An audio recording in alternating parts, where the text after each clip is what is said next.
네, 9월장도 얼마 남지 않았습니다. 얼마 남지 않은 9월장 내 포트폴리오 어떻게 가져가면 좋을까요? 전문가의 도움을 받아보도록 하죠. 권택중 유진투자증권 차장 모셨습니다. 어서 오세요. 반갑습니다. 안녕하세요. 자, 오늘 시장 흐름이 차장님 삼성전자가 5% 넘게 오르고 있습니다. 하이닉스도 오늘 쉬어가는가 싶었는데 다시 한번 또 시세를 내주는 움직임이 포착이 되면서 반도체주에 대한 수급 쏠림이 이어지고 있습니다. 자, 이번 주 어떤 섹터를 봐야 되는지 볼 텐데요. 일단 집중과 회피가 화장품이랑 조선인 것 같아요. 화장품은 지난 시간부터 좀 눈여겨보고 계신 것 같은데 최근 주가 자체는 좀 반등 국면에 들어선 것 같습니다. 네, 일단은 화장품이 그동안의 가격 조정은 거의 이제 끝난 것 같습니다. 실제로 이제 지난주 단기로 먼저 말씀드렸었던 화장품 섹터에 기관 쪽에서의 수급이 유의미하게 들어오고 있는 것을 확인할 수가 있었던 주간이었고요. 네. 오늘 같은 경우도 코스맥스라든지 이런 대형 화장품주들 중심으로 상승세가 유지가 되고 있다. 이런 것들을 확인할 수가 있었습니다. 지난주에도 말씀드렸던 것처럼 8월에 이제 관세 이슈 때문에 이제 북미향 매출이 굉장히 좀 부진했습니다. 그러면서 2분기 실적 또한 주요 화장품, K뷰티 관련된 플레이어들이 실리콘투라든지 이런 종목들의 실적이 이런 예상치를 좀 하회하는 모습들을 보여주었었죠. 그래서 여름에 굉장히 좀 부진했었는데 어쨌든 이제 이런 화장품주들 K뷰티를 포함한 디바이스도 마찬가지겠고요. 하반기 연말이 가장 중요한 대목이지 않습니까? 소비 시즌을 앞두고 있는데 지금부터는 이제 물건을 보내야 됩니다. 수출을 해야 되고요. 재고를 쌓아놔야 돼요. 네. 그래서 재고 데이터 같은 경우 이제 수출 데이터가 분명히 좀 의미 있게 나올 수 있는 구간이다라고 보시면 좋을 것 같고요. 이러한 시점과 가격 조정을 받은 지금 자리가 편안하게 들어갈 수 있는 우리가 한번 집중해 볼 수 있는 자리다. 이런 시점에서 집중 섹터로 가져가 봤습니다. 화장품주는 이제 바닥은 확인했다. 저점을 확인하고 반등 국면에 들어왔다. 오늘도 토니모리, 코스맥스, 코스메카 코리아와 같이 굵직굵직한 종목들이 5에서 6% 정도 강한 시세를 좀 내주고 있습니다. 화장품주 눈여겨보자라고 말씀을 해주셨고 조선도 봐야겠죠. 사실 조선업을 바라보는 이 투자 전략이 매주마다 아니면 격주마다 좀 달라지고 있는 것 같습니다. 일단 차장님께서 이번 주는 좀 관망하면서 지켜보자라는 전략이신 것 같은데 자세한 이유까지 들어볼게요. 네, 제일 중요한 이유는 일단은 수급이 좀 부재한 상황이다라고 판단되는 것 같습니다. 어쨌든 지난주에도 이제 집중 섹터로 반도체를 말씀드렸었는데 오늘까지도 반도체에 대한 수급 쏠림은 계속 피해갈 수 없는 국면인 것 같고요. 전자 하이닉스를 위시한 나머지 소부장 종목들까지도 모든 수급이 이쪽에 쏠려 있다 보니까 상대적으로 그동안 수급이 좀 강했었던 조선은 조금 이제 시장에서의 관심을 못 받고 있는 그런 국면이다라고 봐야 될 것 같습니다. 그래서 조선이 무언가 나쁘다라기보다는 특별한 모멘텀이 지금 부재해 있기 때문에 마스가라는 강력한 키워드가 한 차례 지나간 현재 시점에서는 우리가 굳이 집중할 필요는 없지 않을까 이렇게 생각을 해볼 수가 있을 것 같고요. 데이터로 보았을 때는 지금 신조선가 지수도 한 0.29포인트 정도 주간 단위로 좀 하락을 하였습니다. 그래서 살짝 이제 지수 자체도 쉬어갈 수 있는 이러한 데이터들이 뒷받침되고 있다 보니까 지금은 좋긴 합니다만 살짝은 피해 있자 이렇게 좀 보시면 좋을 것 같습니다. 자, 지난주 포트폴리오와 함께 이번 주 포트까지 보도록 하겠습니다. 일단 오늘 가지고 오신 포트폴리오 비중을 보면요. 지난주와 마찬가지로 방산 태워가고 계셨고 반도체 비중도 끌고 가고 계시고요. 화장품주를 편입하셨고 반대로 우주 관련주는 편출을 하신 것 같습니다. 우주와 관련해서 방산과 우주 두 가지 모멘텀을 갖고 있는 하나 에어로스페이스를 보자라는 이야기를 지난주에 해주시지 않았습니까? 간략하게 리뷰해 주실까요?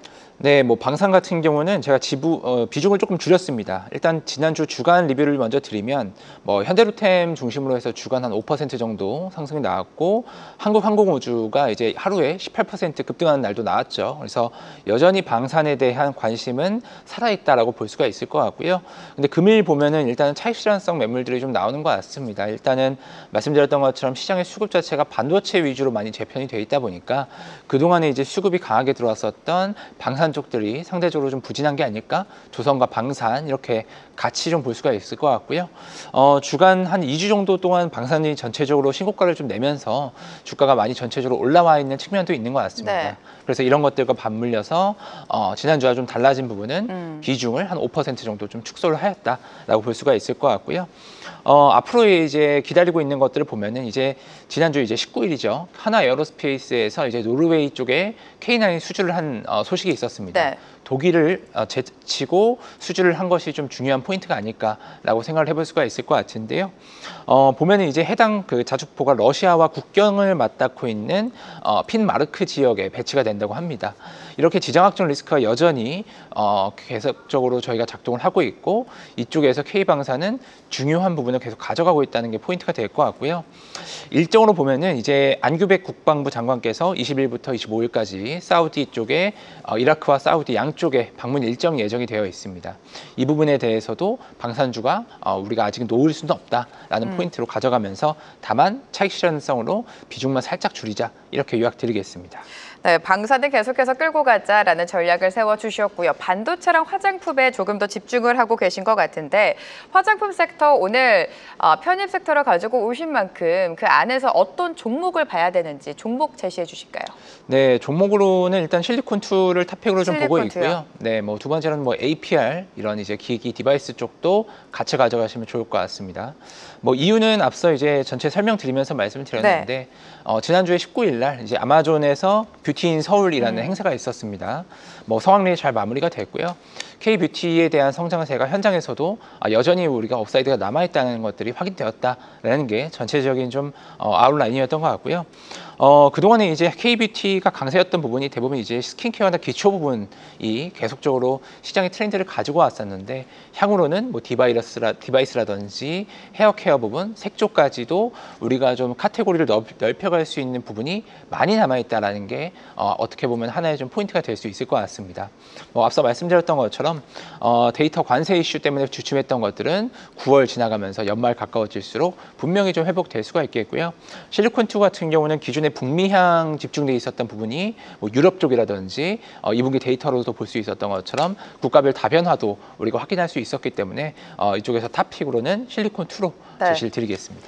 화장품주 안에서 지금 어떤 종목을 봐야 되는지 궁금해 하시는 분들을 위해 탑픽 종목 실리콘2 제시해 주셨고요. 북미뿐만이 아니라 유럽 시장에 대한 성장 기대감까지 짚어주셨습니다. 자, 방사는 그래도 우리가 계속해서 가져가야 된다라고 말씀을 해주셨는데 방산 안에서 또 다른 종목 보고 계신 게 있을까요? 네, 그동안은 이제 에어로스페이스를 네네. 가장 탑픽으로 좀 그쵸? 드렸었는데요. 이제 추가로 항공우주 네, 이것도 한국항공우주. 우리가 볼만한 것 같습니다. 이제 18일 지난주에 하루 이제 급등이 나오고 나서 한 3거래일 정도 살짝 이제 차익 실현성 매물들이 좀 나오면서 쉬어가고 있습니다. 아무래도 금일 방산 섹터 전체적으로 빠지는 것도 영향이 좀 있는 것 같고요. 예전에 이제 그 뭐라 해야 될까요? 별명이라 해야 될까요? 한 몇 달 전이었나 한국의 이제 로키드 마틴이다. 이런 얘기가 살짝 네. 있었죠. 있었다가 쏙 들어갔습니다. 근데 다시 한번 조금 점화가 되는 것 같고요. 이제 한국형 이제 전투기 KF 21 수출에 대한 기대감이 솔솔 다시 피어오르고 있는 것 같습니다. 필리핀 향으로도 이제 올해 이거는 이제 본격적인 아니고 FA50에 대해서 12개 추가 도입 계약도 있고요. 그리고 이집트 향으로도 FA50에 대해서 36대가 1차 계약 마무리 단계인 부분들이 있습니다. FA21과 FA50 이 두 가지의 포트폴리오를 가지고 이런 로키드 한국의 로키드 마틴이다. 네. 이런 별명을 다시 한번 좀 살려나갈 수 있는 그런 시장 분위기가 좀 모여지고 있는 것 같고요. 지금 이제 뭐 이런 사우디 쪽이라든지 이런 쪽에 지금 국방부 장관께서 좀 이제 세일즈를 좀 다니고 있는 것도 동사에 있어서는 하나의 포인트가 될 수 있다라고 보면서 새로운 종목으로서 한국항공우주로 방산 쪽에서 제시드리겠습니다. 상승의 재료가 유효하다라는 판단 속에 방산 안에서 한국항공우주를 지켜보자라는 말씀을 해주셨습니다. 자, 지금 연휴를 앞두고 단기 트레이딩 전략 속에 짧게 끊어갈 종목은 어떤 종목이 있을까요? 네, 지금 살짝 수급이 공백이긴 한데요. 두산퓨얼셀 쪽을 일단 보고 있습니다. 네, 이게 거래가 좀 실려주면은 단기에 좀 강하게 올라올 수 있을 것 같은데요. 이쪽은 일단은 뭐 섹터로 보면은 뭐 수소 쪽, 어떻게 보면 뭐 연료전지 이런 쪽으로 엮여서 볼 수 있을 것 같은데요. 최근에 이제 미국 시장에서 블룸에너지가 굉장히 강세입니다. 신고가를 끊임없이 좀 내면서 거의 뭐 100불을 향해서 가고 있는 그런 그림이 나오고 있는데, 상대적으로 뭐 두산퓨얼셀도 어느 정도는 주가는 상승을 따라가고 있으나 조금 부진한 부분이 있습니다. 숫자로 보여주고 있냐 없냐에 대한 차이도 어느 정도 있는 것 같은데요. 일단은 이제 기대하고 있었던 거는 미국향에 대한 매출인데, 원래가 이제 좀 한 3분기 정도 안에는 나올지 않았을까라는 것들에 대해서 기대감이 좀 있었는데 좀 미뤄진 부분이 있습니다. 그러면서 이제 연말에서 한 연초 정도는 두산퓨얼셀이 미국향으로 이런 연료전지 관련돼서 매출이 나올 것이다라고 예상을 해볼 수가 있을 것 같은데요. 이런 부분들이 현실화된다고 하면은 분명히 블룸에너지의 이런 산업이 커지는 거에 따라서 이런 낙수 효과도 함께 좀 가져갈 수 있다라고 생각을 해볼 수가 있을 것 같고요. 일각에서는 이제 블룸에너지의 캐파가 계속 채워지는 만큼 아직은 캐파에 여유가 있는 두산퓨얼셀이 추가적인 수혜도 가져갈 수 있다라고 얘기가 좀 나오고 있습니다. 원전이 지금 워낙 계속 강세이긴 네. 합니다만 상대적으로 원전이 건설되는 데는 시간이 좀 필요하죠. 그 전에 당장 쓸 수 있는 이 연료전지가 상대적으로 이 수요의 공백, 에너지 수요의 공백을 좀 충족해 줄 수 있는 만큼 우리가 잠깐 동안은 두산퓨얼셀 연료전지 지금 볼 수 있는 시점이다라고 요약을 드리겠습니다. 네, 지금은 반도체 수급 쏠림 현상이 이어지겠지만 순환매가 당연히 돌겠죠. 단기 트레이딩 관점으로 두산퓨얼셀까지 살펴보자라는 전략 말씀 세워주셨습니다. 다음 주에 또 함께 포트폴리오 복귀해 보도록 하고요. 오늘 권택중 유진투자증권 차장과 함께했습니다. 고맙습니다. 계속해서 다양한 경제 이슈를 알고 싶다면 구독과 좋아요, 알림 설정 부탁드립니다. AI 캐스터 권미정이었습니다.